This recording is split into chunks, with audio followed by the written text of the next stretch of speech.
नमस्कार. मी उज्ज्वला करमळकर. कोल्हापुरातील ज्येष्ठ लेखिका सरला वझे यांच्या नुपूर या कथासंग्रहातील श्रद्धा ही कथा मी आता वाचणार आहे. उमा अंगणाचा केर सडा करून आत आली. चहा केला आणि तिनं मुलांना उठवलं. अरे, आज शाळेत जायचंय की नाही? आणि जय, तुला कॉलेजला नाही जायचं का? ए जुई, अगं ऐकू येत नाहीये का? बघ किती वाजले घड्याळात. आता मी नाही हाक मारणार. उठा नाहीतर नका उठू. असं म्हणत तिनं स्वयंपाकघर घातलं. चहा घेतला. तोच दूधवाला आला म्हणून बाहेर आली तर दीक्षितांच्या रमाकाकू हातात भांडं घेऊन हळूहळू पावलं टाकत बाहेर आल्या. अगं उमा, घोटभर दूध देशील का ग? रात्रभर खोकल्यानं झोप म्हणून काही लागली नाही. थोडा चहा करून घ्यावा म्हणते. काकू म्हणाल्या, उमा, तू एक आहेस म्हणून बरं आहे बघ. काकू, अहो असं काय करताय? असं म्हणू नका. मी नसते तर आणखी कोणीतरी असतंच. हो ग, पण असं तुझ्यासारखा जीव लावला असता की नाही कोण जाणे. बरं, येते. शिव शिव असं म्हणत काकू परत फिरल्या. त्यांच्या पाठमोऱ्या कृशस शरीराकडे उमाचं लक्ष गेलं. काही क्षण त्यांच्याकडे पाहत उमा तिथंच उभी राहिली. तिनं यापूर्वी काकूंना कित्येकदा सांगितलं होतं, काकू, रोज कुणाकडं काहीतरी मागण्यापेक्षा लेकाकडं जाऊन राहा ना. अगं, तो राहतो परदेशात. तिथं मला मेलीला काय कसं करायचं ग मी? साधं मराठी बोलता येत नाही. हल्ली अडखळल्यासारखं होतं. इंग्रजी काय बोलणार? आणि तो समजून घेणार? तूच सांग. जर त्याला आईची आठवण काळजी असती तर 7-8 वर्षात येऊन गेला असता. पण नाही. आणि माहेरी माझ्या तर एक गरिबी, त्यात सावत्राई, बाबा गेले, त्यामुळे लग्न उशिरा झालं. त्यानंतर हाही उशिराच झाला. पहिल्यापासून सगळंच गणित चुकीचं. जाऊ दे काकू, पण आता हे गणित सुधारा. जीवनचा आधार घ्या ना आणि निवांत राहा. कसं निवांत राहू तूच सांग. अगं, ह्यांचा विचार अजून शांत बसून देत नाही. असं वाटतं जर हे आले आणि दाराला कुलूप दिसलं आणि माझी भेट कशी होणार? कोण कळवणार मला? काकू, आम्ही कळवू की तुम्हाला? हो ग, पण ते येऊन गेलेले तुम्हाला तरी कळायला हवं ना. हो, पण ते तुमची चौकशी करतीलच ना. तेव्हा सांगीन मी. तुम्ही फोन नंबर द्या, पत्ताही द्या. टाळकं माझं. अगं, तो परदेशात. त्याचा नंबर आहे कोणाकडं? आणि तो कुठं राहतो हे समजलं तरी मला मेलीला काय कळणार? जाऊ दे, मी आपली ह्यांची वाट पाहत इथंच राहीन. कधीतरी येईल देवाला दया आणि हे अचानक उभे राहतील समोर. उमा पुन्हा कधी काकूंना विचारून त्रास द्यायचा नाही असा विचार करत आत गेली. आज काकूंच्या अंगावरच्या सुरकुत्या तिनं पाहिल्या. कपाळावर कुंकाचा टिळा, हातात हिरव्या काचेच्या 2-2 बांगड्या, मनगट सोडून कोपराकडे धाव घेणाऱ्या, नऊवारी खालवर झालेली साडी, ब्लाऊज तर काय शरीराला स्पर्श न करता फिरत होतं. हे पाहून उमाला खूप वाईट वाटलं. डोळ्यांच्या पापण्या नकळत ओलावल्या. तिच्या मनात विचार आला, अकाली काकू म्हाताऱ्या झाल्या. वाटलं इथून लगेच त्यांच्याजवळ जावं, म्हणावं, काकू, काही काळजी करू नका, मी आहे तुमच्या पाठीशी. तिनं डोळे टिपले. काकू केव्हाच निघून गेल्या होत्या. ती आत आली, हातात पेपर घेतला. तोच मुलांची चाहूल लागली. उमा उठली, कामाला लागली. चहा, नाश्ता, डबे सारं झालं. उमाचे पती आंघोळ करून पूजा केली. उमानंही स्वतःचं आटोपलं, वाचन संपवलं. पती ऑफिसला गेले. हुश्य म्हणत ती खुर्चीवर टेकली, हातात पेपर घेतला. पण विचारचक्र मात्र रमा काकूंच्या भोवती घोळत होतं. मी जेव्हा लग्न होऊन आले तेव्हा काकूंनी आम्हाला दोघांना जेवायला बोलवलं होतं. साडी दिली.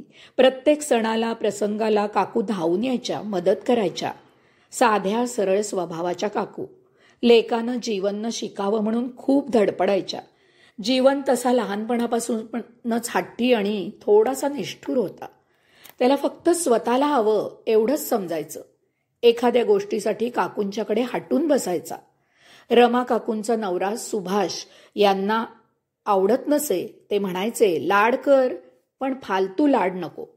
एकटा एकटा म्हणून लाडावून ठेवू नकोस त्याला. नंतर नंतर ते जीवनला ओरडायचे. बाप लेकात सतत वाद होऊ लागले. पटेनसे झाले. पण जीवन अभ्यास करत होता. चांगल्या मार्कांनी इंजिनियर झाला. त्याला नोकरी परदेशातच करायची होती. त्यानं एकाला गाठलं आणि 10,000 रुपये देऊन परदेशी नोकरी पक्की केली. जायचा खर्च, तिथं गेल्यावर लागणारा थोडाफार पैसा कुठून आणायचा? त्यानं आईमागे तगादा लावला. पण सुभाषरावांना हे पटत नव्हतं. ते म्हणायचे, अरे इथं काही कमी नोकऱ्या आहेत का? हे बघा बाबा, माझा मित्र अमेरिकेला गेला, दुसरा मित्र न्यूझीलंडला गेला. किती छान जम बसलाय त्यांचा, आणि तोही लवकर. अरे हो, पण म्हणून तूही तिकडच जावंस असं आहे का? यातून उडणारे खटके विकोपाला गेले. शेवटी रमाकाकू मध्ये पडल्या. हे बघा, शेताचा एक तुकडा आहे, तो विकूया. कोण जातं त्या शेताकडे? वर्षाकाठी ते काय देतील ते घेतो. तुम्ही नका हट्टाला पेटू. मुलापेक्षा तो तुकडा जास्त आहे का? सांगा मला. वेळ पडली तर दागिने आहेत माझे, ते मोडू आपण. उद्या जर पोरानं काही बरं वाईट करून घेतलं तर तोंड दाखवायला जागा उरणार नाही. त्याला जायचं तिथे जाऊ दे. जगाच्या पाठीवर कुठेतरी सुखी राहू दे म्हणजे झालं. तो ऐकत नाही. परदेशाचं खूळ डोक्यात घेऊन बसलाय. मग काय करायचं सांगा? ही भीती मला घालू नको. काय कमी केलं त्याच्यासाठी? तळहाताच्या फोडासारखा जपला त्याला. कपडा लत्ता, क्लास, टीप सारं केलं ना. कुठं काही कमी नाही पडलो बाप म्हणून. लाड करण्यात आई म्हणून तू कुठे कमी पडली नाहीस. पण याला आपल्यापेक्षा, आपल्या देशापेक्षा तो परदेशच जास्त जवळचा वाटतोय. त्याला जायचं तिथं जाऊ दे. नको कोण म्हणतंय, पण बाकी कोणता विचारच नाही. शेवटी काकूंनी त्यांना शांत केलं. शेताचा तुकडा विकला, पैसा जीवनला दिला. तिकडे जाण्यासाठी कपडे खरेदी झाली, व्हिसा काढला, जायची तारीख नक्की झाली. जायच्या आधी 4 दिवस बाप लेकाचा वाद विकोपाला गेला. सुभाषराव म्हणाले, आता यापुढे आमच्याकडे काही मागायचं नाही. तिथं स्वतःचा जम बसवायचा आणि व्यवस्थित राहायचं. तो जीवनचा मित्र आला. त्यानं जीवनकडे 10,000 रुपये मागितले. तो मित्र म्हणजे सुभाषरावांच्या मित्राचा मुलगा सदा. जीवन म्हणाला, हे बघ, मी निघालोय म्हणून घाबरू नको. अरे काकांचे पैसे बुडणार नाहीत, बाबा फेडतील. सुभाषराव अवाक झाले. कसले रे पैसे जीवन? अहो बाबा, नोकरी मिळवून देण्यासाठी एकाला 10,000 रुपये काकांच्याकडून घेऊन दिले होते. अरे तू काय केलंस हे? मी आजपर्यंत खूप कष्ट केले, पण कुणाकडे हात नाही पसरला आणि पैशांसाठी दारात कुणाला येऊही दिलं नाही. समजलं हे? आणि मला आधी का नाही सांगितलंस? तुम्ही तयार झाला नसता म्हणून, दुसरं काय? जीवन म्हणाला, बाबा रिलॅक्स. अहो असं होतं कधी? हे बघा, आता दर महिन्याला थोडे थोडे करून काकांना पैसे परत द्या म्हणजे झालं. ते घेतील जमवून. त्याचं हे उत्तर ऐकून सुभाषरावांनी लेकाला 2 ठेवून दिल्या. काकू मध्ये पडल्या. अहो जाऊ दे ना आता. तो जीवन गरजला. यांना सतत मुलापेक्षा पैशाची काळजी. होय रे, म्हणूनच वडलोपार्जित शेताचा तुकडा विकून तुला पैसे दिले. तुला आजपर्यंत कशाची उणीव भासू दिली नाही. लाज नाही का वाटत असं बोलतायला? बाबा आता पुरे करा. मला आता 4 दिवस शांत राहू दे. मला बॅग भरायची. मी गेलो म्हणजे तुम्ही शांत व्हाल. अहो तुम्ही तरी शांत व्हा ना. झालं गेलं विसरून जा. करू काहीतरी. आता त्याला थंड मनानं जाऊ दे. हे ऐकताच बाबा चिडले. होय, म्हणजे तुला आता त्याचीच काळजी, त्याचंच बरोबर. माझंच चुकलं. तुमच्या दोघांच्यात पडायलाच नको होतं. अहो असं काय, तो लहान आहे, तुम्हाला तरी समजतं ना. म्हणून म्हटलं शांत व्हा. म्हणजे यानं कसंही बोलावं, आईबापाच्या पाण उतारा करावा आणि मी निमूटपणे ते सहन करावं. जमणार नाही मला. बाबा, जमणार नाही तर बसा बडबडत. मला कामं आहेत, मी येतो, असं म्हणून तो बाहेर पडला. सुभाषरावांचंही डोकं भडकलं होतं. तेही काही न सांगता फक्त माझी आता वाट बघू नको असं म्हणून म्हणाले आणि चप्पल घालून घराबाहेर पडले. 4 दिवस वाट पाहिली, पण ते आले नाहीत. जीवनही निघाला. जाताना काकूंच्या डोळ्यात पाणी आलं. जीवननी सांगितलं, आई, बाबा येतील, काळजी करू नकोस. मी अधूनमधून कुठून तरी संपर्क साधीन. जपून राहा. येतो मी. त्याच्या डोक्यावर हात ठेवून त्या तशाच उभ्या राहिल्या. काही क्षण काय घडतंय ते समजायच्या आत जीवन, आई येतो ग, असं म्हणून बाहेर पडला. काकू भरल्या डोळ्यांनी रिक्षात बसलेल्या जीवनला पाहत होत्या. बघता बघता रिक्षाने वळण घेतलं. रिक्षा दिसेनाची झाली. काकू परत फिरल्या, खुर्चीवर टेकल्या आणि घाय मोकलून रडू लागल्या.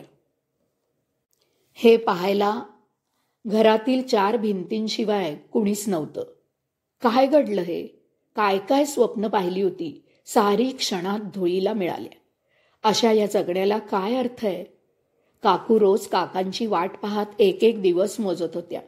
काकूंना कधी कधी कुणाकडून हेटाळणी मिळे, तर कधी कणव म्हणून आधार मिळे. कधी कधी उतारवयामुळे, दुखण्यामुळे जीव नकोसा होई. जीवन झुंज सुरू होती. माहेरी सावत्राई, त्यातून वडील लवकर गेले. नंतर काही वर्षात आईही गेली. त्यामुळे माहेर संपल्यातच जमा. काकूंनी आपले सगळे दागिने विकून बँकेत पैसा ठेवला.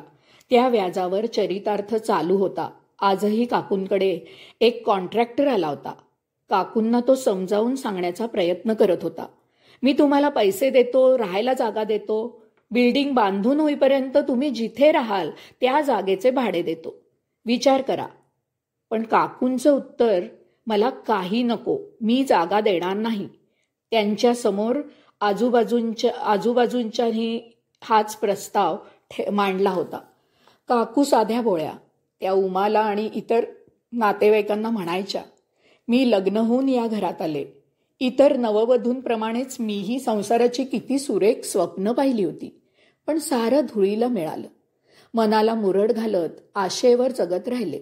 शेवटी एकटीच सारं दुःख उराशी कवटाळून स्वतःशीच बोलत या 4 भिंतींच्या आत कुढत राहिले.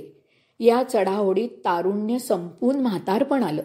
या अबोल भिंतींनी माझं सुखदुःख, माझी नवऱ्याची, मुलाची ताटातूट पाहिली. मी हमसून रडताना पाहिलं.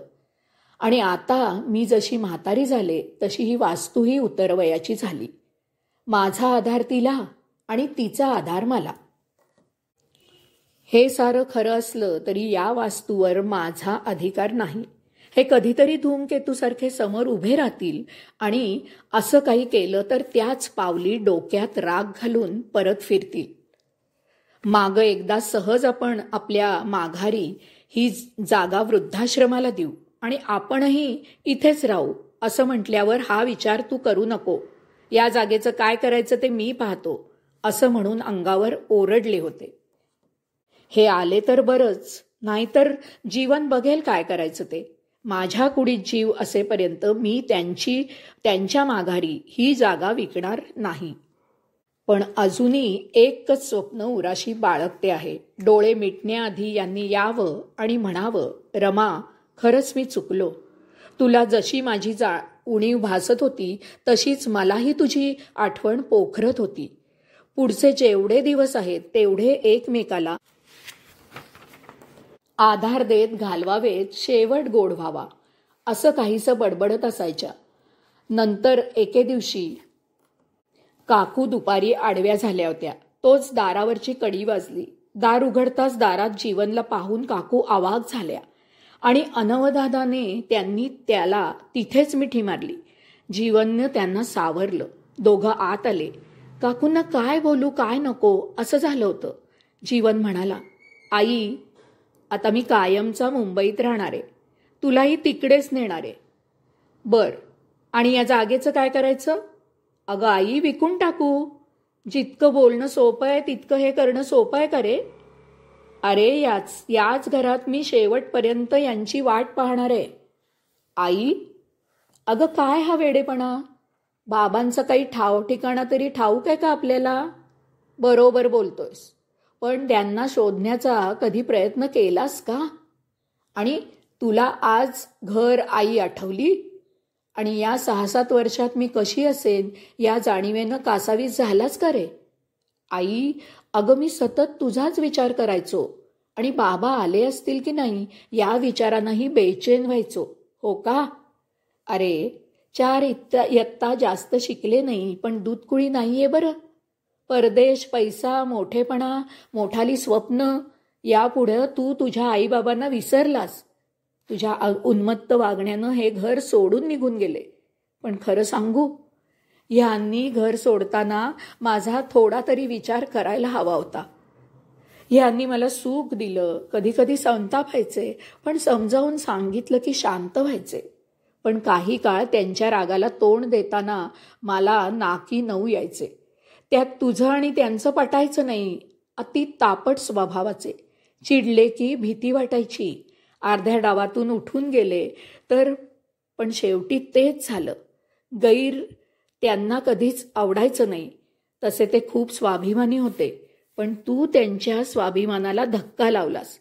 कशाला घेतलेस त्यांच्या मित्राकडून 10,000 रुपये? त्यामुळं ते बिथरले, निघून गेले. नशीब माझं, इकडं मुलगा करिअरच्या मागं धावला, इकडं बाप घर सोडून निघून गेला. आता फक्त या जीर्ण वास्तूत त्यांची वाट पाहू शकते. या पलीकडं काहीही करू शकत नाही. मी आता कुठंही जाणार नाही. म्हणे जागा विकूया. या 6-7 वर्षात कधी चौकशी केलीस? 4 पैसे दिलेस की काय केलंस ते तरी सांग. आई, अगं मी काय म्हणतोय ते बघ ना.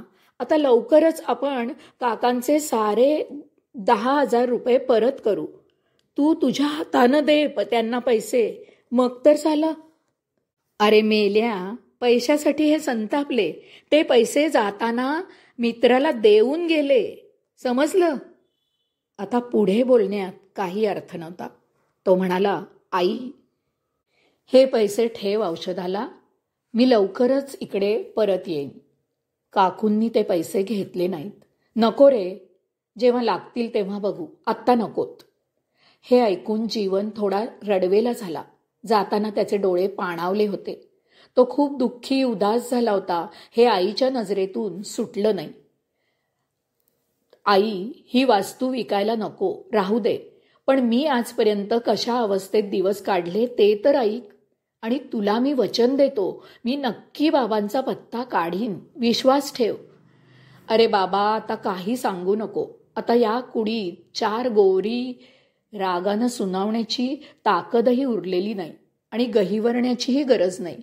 कारण आजपर्यंत एकटीनं या 4 भिंतींच्या आत इतकी अस्व गाळली की माझ्या डोळ्यातील पाणीही आटून गेलं. याला साक्ष या 4 अबोल भिंती. हे बघ, हवं तर हे घर तुझंही आहे, तेव्हा इकडे येऊन राहा, पण मी कुठेही येणार नाही. आई, प्लीज एकदा ऐकून तरी घे माझं म्हणणं. आई, माझीही अवस्था तुझ्यापेक्षा वेगळी नव्हती ग. खूप वेळा वाटायचं उडत जावं आणि तुझ्या कुशीत विसावावं, चुकीची माफी मागावी, पण तेही शक्य नव्हतं. असं म्हणून त्यानं आईच्या मांडीवर डोकं टेकलं. हमसून हमसून रडू लागला. जीवन बोलत होता, आई, मी इथून गेलो आणि तिथं गेल्यावर समजलं की मला नोकरी देतो म्हणून फसवलं गेलंय. मी काही दिवस त्या कंपनीचा शोध घेत होतो, पण मला ती कुठे सापडलीच नाही. या काही दिवसात जवळचे पैसेही संपले. मी वेड्यासारखा त्या नवख्या देशात फिरत होतो. ना ओळख ना देख. कोण काय करणार माझी मदत? त्यातून पुन्हा फसलो ही तर भीती होतीच. परत फिरणार तरी कसा? तेव्हा बाबांची तुझी खूप आठवण आली, पण वेळ निघून गेली होती. शेवटी एकीकडे जॉब मिळाला, पण तिथंही माझा गैरफायदा घेतला गेला. पैसे कमी, कष्ट जास्त. त्यातून 5 वर्षांचा बॉन्ड लिहून घेतला. त्यामुळेही मी अडकलो, पण दुसरा पर्याय नव्हता. वेड्यासारखा कष्ट करून गाठीशी पैसा येण्यासाठी साठवत होतो. दिवस उडून जात होते. रात्री अंथरुणावर पाठ टेकली की एकही रात्र अशी गेली नाही की तुझी आठवण झाली नाही. कसा येणार होतो मी परत? तुला भेटायला. तूच सांग. इतक्या महिन्यांनी वर्षांनी मुंबईत आलो. बातमी काढली तर बाबा परत फिरकले नाहीत हे समजलं. वाईट वाटलं ग खूप. तुझं काय झालं असेल या विचारांनी मन बेचैन झालं. तुला भेटण्यासाठी येणार होतो, पण पेपरमधली एक जाहिरात बघितली. सिव्हिल इंजिनियर त्वरित भरणे. संपर्क साधला, तिथे गेलो आणि तुझ्या आशीर्वादाने लगेच नोकरी मिळाली. लगेच रजा मागणं अवघड. मग पहिला पगार हातात येताच रविवारी सुट्टी घेऊन तुझ्याकडे आलो. लगेच गेलो. पण आता 2 दिवसांची सुट्टी आहे म्हणून आलो. आई, मी खोटं बोलत नाहीये ग. विश्वास ठेव माझ्यावर. मी आता बाबांना नक्की शोधून आणीन. काळजी करू नको. हे सारं काकू अवाक होऊन ऐकत होत्या. तोच जीवन म्हणाला, आई, मला खूप भूक लागलीये ग. तुझ्या हातचं थालीपीठ खाऊन खूप दिवस झाले. देशील करून? काकू उठल्या. त्यांनी थालीपीठ लावलं. त्यांच्या पाठमोऱ्या कृतीकडे पाहून जीवन गहिवरला. त्याच्या मनात आलं, खरंच आईच्या या अवस्थेला मीच जबाबदार आहे. काकूंनी थालीपीठ ताटलीत घातलं. जीवनच्या समोर ठेवलं. खा बाळ. आई, खा बाळ. आज तुझ्या आवडीचं लोणी नाही त्यावर. ताक घुसळणं, लोणी, तूप हे सारं मी तुम्ही दोघं गेल्यावर विसरले. रोजचा दिवस कसा तरी ढकलत होते. आई, असू दे. तुझी माया या लोण्यापेक्षा जास्त रुचकर आणि मऊ आहे. त्यामुळे थालीपीठ लोण्याविनाही खूप छान लागतंय. हे बघ. असं म्हणून जीवननं एक तुकडा काकूंना भरवला. काकूंना हुंदका आवरला नाही. नंतर जीवननं रात्री जेवण झाल्यावर हांतरून घातलं. दोघं खूप वेळ बडबडत होती. केव्हा झोप लागली कोण जाणे. खूप दिवसांनी दोघंही अगदी शांत झोपली होती. जीवननी आईला सांगितलं, आई, मी आता आलोय. पुन्हा सांगतो, बाबांना एके दिवशी आणून तुझ्यासमोर उभं करीन. आणि नमस्कार करून तो निघून गेला. जेव्हा वेळ मिळेल तेव्हा वेगवेगळ्या प्रकारे जीवन बाबांना शोधण्याचा प्रयत्न करत होता. पण ते कुठे सापडत नव्हते. एक दिवस तो गेटवे ऑफ इंडियाकडे गेला असताना कठड्याला रेलून कुणी बाबा उभे असल्यासारखं त्याला वाटलं. तो धावत तिकडे गेला. दाढी वाढलेली होती. त्यामुळं त्यानं पुन्हा एकदा निरखून पाहिलं आणि खात्री पटताच समोर गेला. आपण दीक्षित ना? प्रथम त्यांनी कोण दीक्षित असं म्हणून उडवून लावलं आणि तिथून निघाले. तसं जीवननी त्यांचा हात धरून त्यांना थांबवलं, पाय पकडले.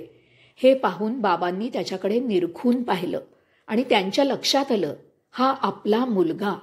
शेवटी जीवननी त्यांना कबूल करायला लावलं आणि मग ते राहत होते ती खोली सोडून त्यांना आपल्या खोलीवर घेऊन आला. बाबांच्या कृशदेहयष्टीकडे पाहून त्याला खूप वाईट वाटत होतं. मग बोलता बोलता बाप लेकांनी आपापली चूक कबूल केली. बाबा, आता आपण आईकडे जाऊया. ती तुमची आतुरतेनं वाट पाहते आहे.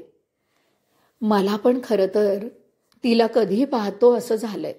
पण स्वाभिमान आडवा येत होता. नाही थांबायचंय आता. चल. मग दोघं काकूंच्याकडे आले. दुपारची वेळ. काकू नुकत्याच आडव्या झाल्या होत्या.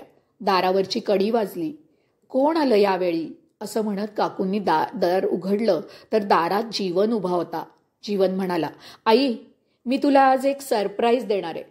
अरे, आता कसलं काय? फक्त हे यावेत, हे एकच सरप्राईज माझ्यासाठी आहे. ते दे म्हणजे झालं. हे ऐकताच जीवननं मागच्या बाजूनं बाबांना समोर आणलं. त्यांना पाहून काकूंचं क्षणभर भानच हरपलं. दुसऱ्या क्षणी वय, मर्यादा, नातं सारं विसरून काकूंनी काकांना घट्ट मिठी मारली. त्याच वेगानं काकूंना बाबांनीही जवळ घेतलं. अश्रू वाहू लागले. काकू हुंदक्यावर हुंदके देत होत्या. बाबांच्याही डोळ्यांना धार लागली होती. जीवनही गहिवरला. त्यानं दोघांना शांत करून खाली बसवलं. अहो, असं कसं मला सोडून गेलात? एकदाही मला इतक्या दिवसात भेटावं असं वाटलं नाही का तुम्हाला? जीवन मध्येच बोलला, आई, हे सारं बोलायला खूप वेळ आहे. आधी चहा ठेव. आम्ही फ्रेश होतो. मी येताना वडापाव आणलाय तुझ्या आवडीचा. सगळे मिळून खाऊया. मग बोलत बसू. आता रोज दोघं खूप वेळ मागचं पुढचं बोलत होते. मग 4 दिवसांनी काकू म्हणाल्या, "अहो, हे तुमचं घर आहे तसं ठेवलंय. आता याचं काहीही करा. मी यातून सुटले. आता मी थकलीये. शेवटची इच्छा होती की तुम्ही आणि जीवन दोघांनी परत या घरात यावं, मला भेटावं. तीही परमेश्वरानं पूर्ण केली. पूर्वजन्मीची पुण्याई. एकच इच्छा अंतरी हेलावत होती, तीही आता झाली. आता त्याच्यावर चिडू नका. जीवन, आता तूही शहाणा हो बाबा. बाबांना कधी दुखवू नकोस. तुझ्याशिवाय आम्हा दोघांना तरी कोण आहे रे?" मग कोल्हापुरातच नोकरी मिळावी म्हणून जीवन प्रयत्न. त्याला 2-3 महिन्यात नोकरी मिळाली. तो स्वतःच्या घरी आला. काकू एक दिवस स्वयंपाकघर आवरत होत्या.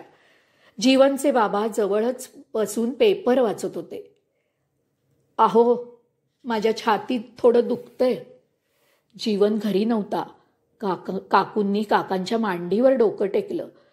"आणि तुला काय होतंय? दवाखान्यात जाऊया का?"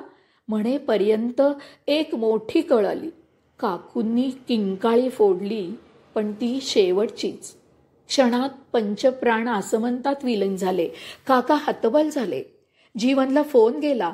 उमालाही समजलं. शेजारी पाजारी सारे गोळा झाले. काकूंची कुडी साऱ्या मायापाशातून मुक्त झाली होती. काका लहान मुलासारखे हमसून हमसून रडत होते. जीवन घायाळ झाला होता, पण काकूंचा चेहरा मात्र समाधानी टवटवीत दिसत होता. बाप लेक काकूंचं क्रियाकर्म झाल्यावर एकमेकाला सॉरी म्हणत होते. आपल्या दोघांच्या घर सोडण्यानं आई लवकर गेली. याला दोषी आपण दोघे. शेवटी आईच्या इच्छेसाठी दोघांनी आपापल्यासाठी 2 खोल्या ठेवून एवढा मोठा वाडा वृद्धाश्रमाला दिला. रमा सदन असं त्याला नाव दिलं. अशा प्रकारे बाप लेकांनी काकूंना श्रद्धांजली वाहिली आणि अमर केलं. उमा म्हणाली, "खरंच धन्यता रमा काकू. जीवनाच्या सारीपटावर अशा अनेक गोष्टींना तोंड द्यावं लागतं. त्यातून स्वतःला सावरून जो जीवन सार्थकी लावतो तोच खरा जीवन जगतो. स्वतःला संपवणं हा मार्ग नव्हे. यालाच जीवन ऐसे नाव."